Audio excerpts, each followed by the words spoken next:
ಹರೇ ಶ್ರೀನಿವಾಸ. ಎಲ್ಲ ಅಧ್ಯಾತ್ಮ ಬಂಧುಗಳಿಗೆ ನನ್ನ ನಮಸ್ಕಾರ.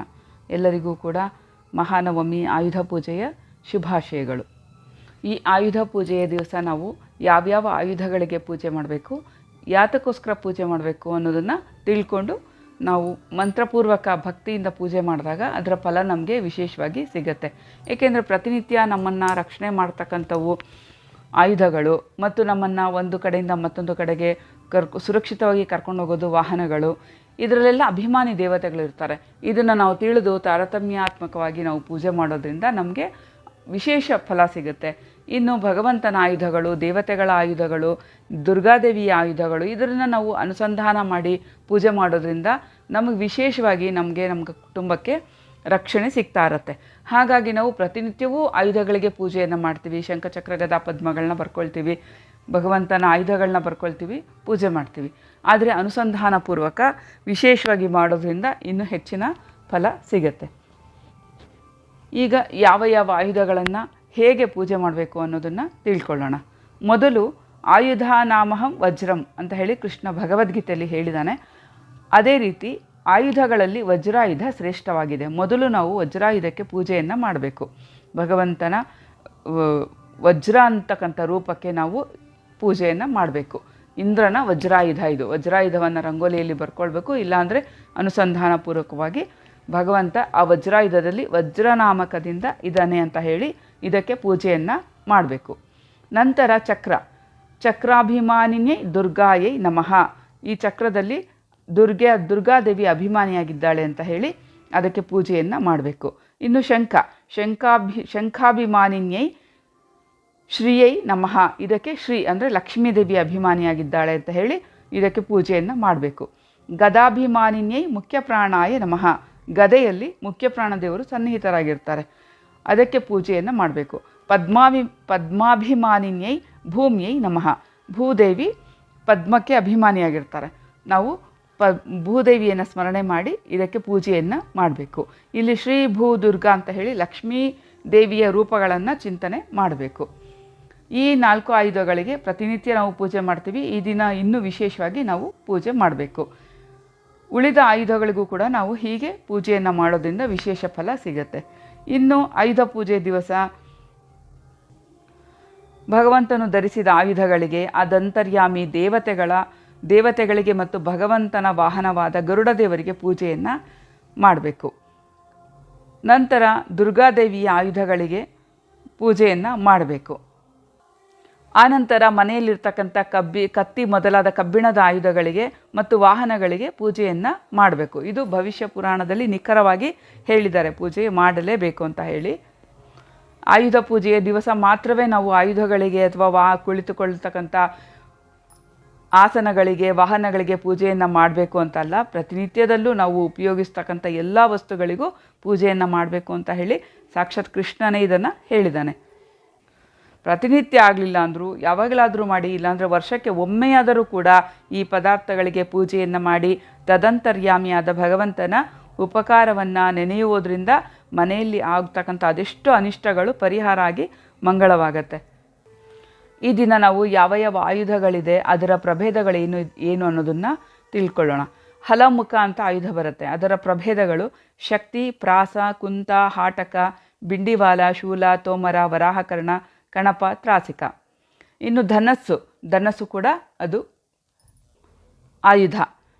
ಇದು ಕಾಮುಕ, ಕೋದಂಡ, ದ್ರೋಣ, ಶಾಂಗ್ನ ಅಂತ ಹೇಳಿ ಇದು ಧನಸ್ಸಿನ ಪ್ರಭೇದಗಳು. ಇನ್ನು ಬಾಣಗಳು ಕರ್ಣ, ನಾಲಿಕ, ವಸ್ತಿ, ಸೂಚಿ, ಕಪಿಶ, ಲಿಪ್ತ, ಗವಾಸ್ತಿ, ಸ್ಲಿಷ್ಟ, ಶುರರ್ಪ, ಪೂತಿ, ಜಿಂಹಗ, ವೈಸ್ತಿ, ನಾರಾಚ, ಅರ್ಧನಾರಾಚ, ಬಲ್ಲ, ವಿಪಾಟ, ಅಂಜಲಿ, ಅರ್ಧಚಂದ್ರ. ಹೀಗೆ 18 ಬಾಣದ ಪ್ರಭೇದಗಳಿದೆ. ಮನಸ್ಸಿನಲ್ಲಿ ಅನುಸಂಧಾನ ಮಾಡಿಕೊಂಡು ಒಂದು ಬಾಣವನ್ನು ಬರೆದು 18 ನಾಮಗಳನ್ನು ಹೇಳಿ ಪೂಜೆಯನ್ನು ಮಾಡಬೇಕು. ಇನ್ನು ಖಡ್ಗಗಳ ಪ್ರಭೇದ 5 ಇದೆ. ನಿಸ್ತ್ರಿಂಶ, ಮಂಡಲಾಗ್ರ, ಅಸಿಯುಷ್ಟಿ, ಕಠಾರಿ, ಭರ್ಜಿ. ಖಡ್ಗವನ್ನು ಬರೆದು ಈ ರೀತಿ 5 ಮಂತ್ರಾಕ್ಷತೆ ಕಾಳುಗಳನ್ನು ಹಾಕಬೇಕು 5 ಸಾರಿ. ಇನ್ನು ಕ್ಷುರಕಲ್ಪ, ಪರಶು, ಕುಠಾರ, ಪಟ್ಟಸ, ಖನಿತ್ರ, ಕುದ್ದಾಲ, ಕ್ರಕಚ, ಖಾಂಡಛೇದನ. ಇನ್ನು ಗದೆ, ಕೌಮೋದಕಿ ಮೊದಲಾದಂತಹ 3 ಬಗೆಯ ಗದೆಗಳು. ಇದಕ್ಕೂ ಕೂಡ ಪೂಜೆಯನ್ನು ಮಾಡಬೇಕು. ಇನ್ನು ಕವಚ ಆವರಣ, ಅದು ಕೂಡ ನಮಗೆ ಆಯುಧ. ಲೋಪಜಾಲಿಕ, ಲೋಹಪಟ್ಟ, ಲೋಹಕವಚ, ಸೂತ್ರಕಂಟಕ, ಶಿಂಶುಮಾರ ಚರ್ಮ, ಖಾಡ್ಗಿ ಚರ್ಮ, ಹಸ್ತಿ ಚರ್ಮ, ಹೀಗೆ ಕವಚವನ್ನು ಕೂಡ ನಾವು ಬರ್ಕೊಂಡು ಒಟ್ಟು 7 ಕವಚ ಆವರಣಗಳಿಗೆ ನಾವು ಪೂಜೆಯನ್ನು ಮಾಡಬೇಕು. ಈ ರೀತಿ ಇದಕ್ಕೆಲ್ಲ ಪೂಜೆ ಆದ ನಂತರ ಮನೆಯಲ್ಲಿರ್ತಕ್ಕಂಥ ಕತ್ತಿ, ಚಾಕು, ಲೋಹಗಳಿಗೆಲ್ಲ, ಕಬ್ಬಿಣದ ಲೋಹಗಳಿಗೂ ಕೂಡ ಪೂಜೆಯನ್ನು ಮಾಡಿ ನಂತರ ವಾಹನ ಪೂಜೆಯನ್ನು ಮಾಡಬೇಕು. ಪ್ರತಿಯೊಂದು ಶಸ್ತ್ರಗಳಿಗೂ ಒಂದೊಂದು ಮಂತ್ರ ಇದೆ. ಯಾವುದೋ ಮಂತ್ರ ಹೇಳಿ ಸುಮ್ಮನೆ ಪೂಜೆ ಮಾಡೋಕ್ಕಿಂತ ಯಥೋಕ್ತವಾದ ಮಂತ್ರವನ್ನು ಹೇಳಿ ಪೂಜೆ ಮಾಡೋದ್ರಿಂದ ಕರ್ತೃವಿಗೆ ಕೀರ್ತಿ, ಆಯುರ್ವೃದ್ಧಿ, ಯಶಸ್ಸು, ಬಲ ಇವು ನಿಸ್ಸಂಶಯವಾಗಿ ಲಭಿಸುತ್ತೆ. ಛತ್ರಿಯನ್ನು ಪ್ರಾರ್ಥನೆ ಮಾಡುವಾಗ, ಎಲೆ ಶ್ವೇತಛತ್ರಾಭಿಮಾನಿ ದೇವತೆಯೇ, ಭೂಲೋಕದ ಶುಭೋದಯಕ್ಕಾಗಿ ಮೇಘವು ವಸುಂಧರೆಯನ್ನು ಆವರಿಸಿರುವಂತೆ ನೀನು ರಾಜನಿಗೆ ಜಯ, ಲಾಭ, ಆರೋಗ್ಯ ಲಾಭಗಳಿಗೆ ಅನುಕೂಲವಾದ ಆಚ್ಛಾದನಾಗು ಎಂಬುದಾಗಿ ಹೇಳಿ ಪ್ರಾರ್ಥನೆಯನ್ನು ಮಾಡಿ ಛತ್ರಕ್ಕೆ ಪೂಜೆಯನ್ನು ಮಾಡಬೇಕು. ಇನ್ನು ಕುದುರೆ ಪ್ರಾರ್ಥನೆ. ಎಲೈ ತುರಗವೇ, ನೀನು ಗಂಧರ್ವ ಕುಲದಲ್ಲಿ ಜನಿಸಿದವನು, ನೀನು ನಿನ್ನ ಕುಲಕ್ಕೆ ಕಳಂಕವನ್ನು ತರಬೇಡ. ಬ್ರಹ್ಮನ ಸತ್ಯವಾಕ್ಯದಿಂದಲೂ ಸೋಮ, ಅಗ್ನಿ, ವರುಣ ಇವರ ಅಂಶ ಪ್ರಭಾವದಿಂದಲೂ ನೀನು ವರ್ಧಿಸು ಅಂತ ಹೇಳಿ ಪ್ರಾರ್ಥನೆ ಮಾಡಿ ಪೂಜೆಯನ್ನು ಮಾಡಬೇಕು. ಇನ್ನು ಧ್ವಜಕ್ಕೆ ಪ್ರಾರ್ಥನೆಯನ್ನು ಮಾಡಬೇಕು. ಎಲೆ ಇಂದ್ರಧ್ವಜವೇ, ವಿನಾಥ ಪುತ್ರನು, ಪಕ್ಷಿರಾಜನು, ಮಹಾವಿಷ್ಣುವಿನ ಧ್ವಜದಲ್ಲಿರುವನು, ಬಲಶಾಲಿಯೂ ಎನಿಸಿದ ಗರುಡನು ನಿನ್ನಲ್ಲಿದ್ದಾನೆ. ಕಶ್ಯಪ ಪುತ್ರನು, ಅಮೃತ ಸ್ವರೂಪನು, ಸರ್ಪವೈರಿಯು, ವಿಷ್ಣುವಾಹನನು, ಅಪರಿಮಿತ ಶಕ್ತಿಯುಳ್ಳವನು, ಧನುರ್ಧರನು, ದೇವವೈರಿಗಳಾದ ರಾಕ್ಷಸ ಧ್ವಂಸಕನೂ ಆದ ಗರುಡನೇ, ವಾಯುವೇಗವು ನಿನ್ನಲ್ಲಿ ಸಹಜವಾಗಿ ನೆಲೆಸಿದೆ. ಆಯುಧ, ಕವಚ, ಶಸ್ತ್ರ ಇವುಗಳನ್ನು ಧರಿಸಿರುವ ಯೋಧರಾದ ನಮ್ಮನ್ನು ರಕ್ಷಿಸು, ಶತ್ರುಗಳನ್ನು ಸುಟ್ಟುಬಿಡು ಅಂತ ಹೇಳಿ ಧ್ವಜವನ್ನು ಪ್ರಾರ್ಥನೆ ಮಾಡಬೇಕು. ಇನ್ನು ಗಜ. ಕುಮುದ, ಐರಾವತ, ಪದ್ಮ, ಪುಷ್ಪದಂತ, ವಾಮನ, ಸುಪ್ರತೀಕ, ಅಂಜನ, ನೀಲ ಎಂಬ 8 ದೇವಯೋನಿಗಳಾದಂತಹ ಗಜಗಳು.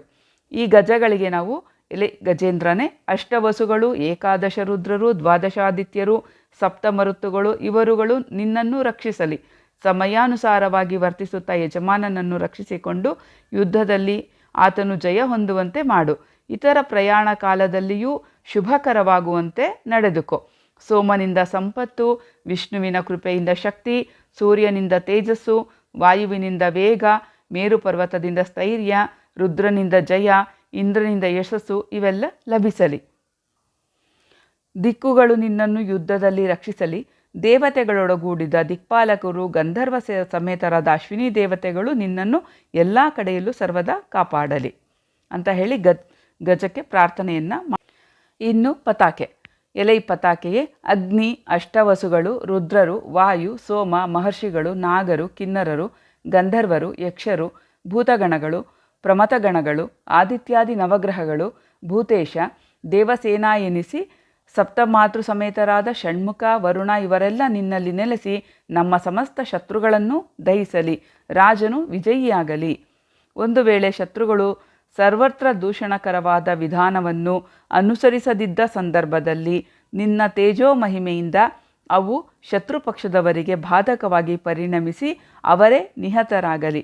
ಕಾಲನೇಮಿಯನ್ನು ಧ್ವಂಸ ಮಾಡಲು ನಡೆಸಿದ ಯುದ್ಧದಲ್ಲಿಯೂ, ತ್ರಿಪುರಾಸುರರೊಡನೆ ಮಾಡಿದ ಯುದ್ಧದಲ್ಲಿಯೂ ಈ ಪ್ರಕಾರವಾದ ನಿನ್ನ ಮಹಿಮೆಯು ಶೋಭಿಸಿದೆ. ಹಿರಣ್ಯಕಶಿಪುವಿನೊಡನೆ ಮಾಡಿದ ಯುದ್ಧದಲ್ಲಿಯೂ, ದೇವದಾನವರ ಯುದ್ಧದಲ್ಲಿಯೂ ನೀನು ಯಾವ ಪ್ರಕಾರ ಬಹುವಾಗಿ ಶೋಭಿಸಿದೆಯೋ ಅದೇ ಪ್ರಕಾರ ಈ ಭೂಪತಿಗೂ ನಿನ್ನಿಂದ ಶೋಭೆ ಉಂಟಾಗಲಿ. ನೀಲವರ್ಣವೂ ಬಿಳಿಯ ಬಣ್ಣವೂ ಆಗಿರುವ ನಿನ್ನನ್ನು ನೋಡಿ ರಾಜನ ಶತ್ರುಗಳು ನಾನಾ ವಿಧವಾದ ವ್ಯಾಧಿಗಳಿಂದಲೂ ಯುದ್ಧದಲ್ಲಿ ಭಯಂಕರವಾದ ಶಸ್ತ್ರಗಳಿಂದಲೂ ಈ ದಿನವೇ ನಾಶವಾಗಲಿ. ನಿನ್ನ ಚಲನದ ರಭಸದಿಂದ ಉತ್ಪನ್ನವಾದ ಜಂಜಾವತಾದಿಂದ ಶತ್ರುಗಳು ದೂಡಲ್ಪಟ್ಟು ಪರಾಜಿತರಾಗಿ ಕೂಡಲೇ ಸ್ವಸ್ಥಾನವೈದುವರು. ಎಲೈ ಪತಾಕೆಯೇ, ಪೂತನ, ರೇವತಿ, ಕಾಲರಾತ್ರಿ ಎಂಬ ದೇವತೆಗಳೆಲ್ಲ ನಿನ್ನಲ್ಲಿ ಸಾನ್ನಿಧ್ಯ ಹೊಂದಿ ಜಾಗ್ರತೆಯಲ್ಲಿಯೇ ಸಮಸ್ತ ಶತ್ರುಗಳನ್ನು ಸುಟ್ಟು ಬಿಡಲಿ ಅಂತ ಹೇಳಿ ಪ್ರಾರ್ಥನೆಯನ್ನು ಮಾಡಬೇಕು. ಇನ್ನು ಖಡ್ಗವನ್ನು ಕುರಿತು, ಹೇ ಖಡ್ಗಾಯುಧ, ಅಸಿ ರಿಪುಹ ಖಡ್ಗ, ತೀಕ್ಷ್ಣ ಕರ್ಮ, ದುರಾಸದ, ಶ್ರೀಗರ್ಭ, ವಿಜಯ, ಧರ್ಮಾಧಾರ ಎಂಬ ಈ 8 ನಿನ್ನ ನಾಮಗಳೆಂದು ಬ್ರಹ್ಮನು ಸಾಕ್ಷಾತ್ತಾಗಿ ಹೇಳಿದ್ದಾನೆ. ನಿನ್ನದು ಕೃತಿಕಾ ನಕ್ಷತ್ರ, ಷಡ್ಗುಣೈಶ್ವರ್ಯ ಸಂಪನ್ನನಾದ ಮಹೇಶ್ವರನೇ ನಿನ್ನ ಗುರು. ನಿನ್ನ ಅಂಗಾಂಗವು ಸ್ವರ್ಣಮಯವಾದುದು. ಸ್ವಾಮಿಯಾದ ಜನಾರ್ದನೇ ನಿನಗೆ ವಿಧಾಯಕನಾಗಿರುವನು.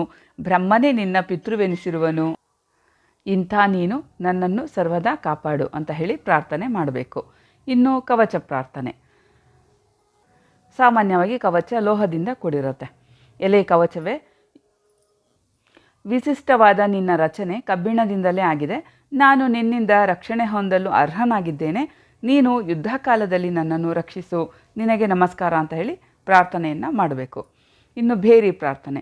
ಎಲೆ ದುಂದುಬಿಯೇ, ಅಸೂಯಾವಿಷ್ಟರಾದ ಪರರಾಜರ ಸೈನ್ಯಗಳ ಹೃದಯವನ್ನು ನಿನ್ನ ಮಹಾಶಬ್ದವು ಕಂಪನಗೊಳಿಸಿತು ಮತ್ತು ಈ ರಾಜನ ಜಯವನ್ನು ಉತ್ತರೋತ್ತರ ಅಭಿವೃದ್ಧಿಪಡಿಸು ಅಂತ ಹೇಳಿ ಪ್ರಾರ್ಥನೆಯನ್ನು ಮಾಡಬೇಕು.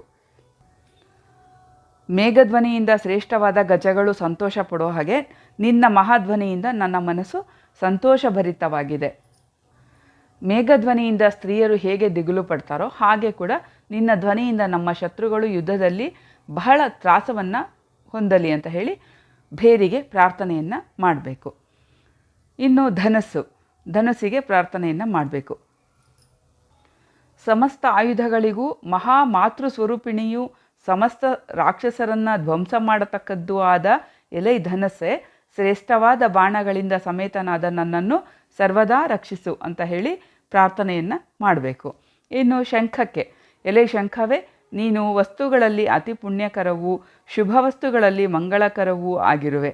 ವಿಷ್ಣುವು ನಿನ್ನನ್ನು ಸರ್ವದಾ ತನ್ನ ಹಸ್ತದಲ್ಲಿ ಧರಿಸಿದ್ದಾನೆ. ಇಂತಹ ಮಹಿಮೆಯುಳ್ಳ ನೀನು ನನಗೆ ಶಾಂತಿಯನ್ನು ಕರುಣಿಸು ಅಂತ ಹೇಳಿ ಪ್ರಾರ್ಥನೆ ಮಾಡಬೇಕು. ಇನ್ನು ಚಾಮರ ಪ್ರಾರ್ಥನೆ.